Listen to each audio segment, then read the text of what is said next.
And Joseph was brought down to Egypt.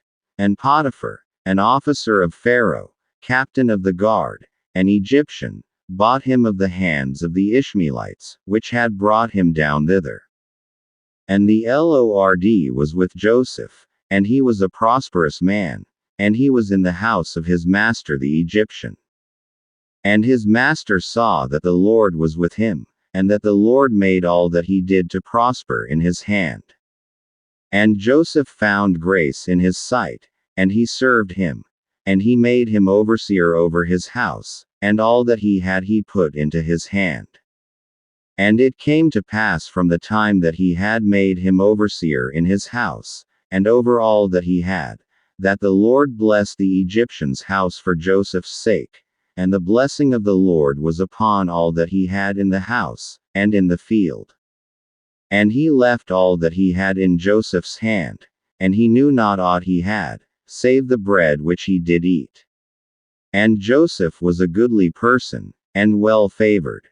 And it came to pass after these things, that his master's wife cast her eyes upon Joseph, and she said, Lie with me.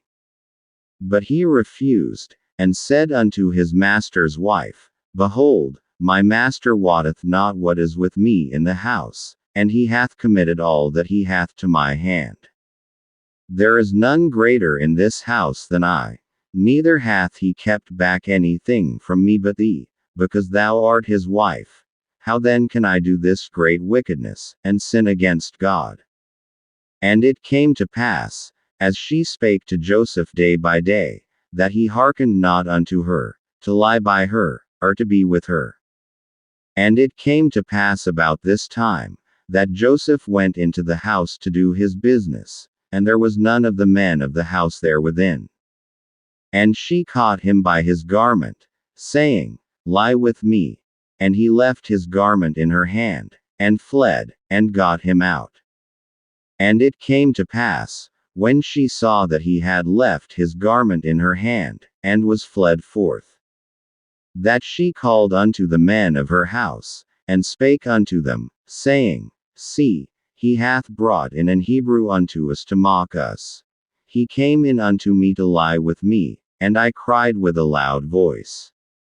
And it came to pass, when he heard that I lifted up my voice and cried, that he left his garment with me, and fled, and got him out. And she laid up his garment by her, until his Lord came home. And she spake unto him according to these words, saying, The Hebrew servant, which thou hast brought unto us, came in unto me to mock me. And it came to pass, as I lifted up my voice and cried, that he left his garment with me, and fled out. And it came to pass, when his master heard the words of his wife, which she spake unto him, saying, After this manner did thy servant to me, that his wrath was kindled. And Joseph's master took him, and put him into the prison, a place where the king's prisoners were bound, and he was there in the prison. But the Lord was with Joseph, and showed him mercy, and gave him favor in the sight of the keeper of the prison. And the keeper of the prison committed to Joseph's hand all the prisoners that were in the prison, and whatsoever they did there, he was the doer of it. The keeper of the prison looked not to anything that was under his hand, because the Lord was with him, and that which he did, the Lord made it to prosper.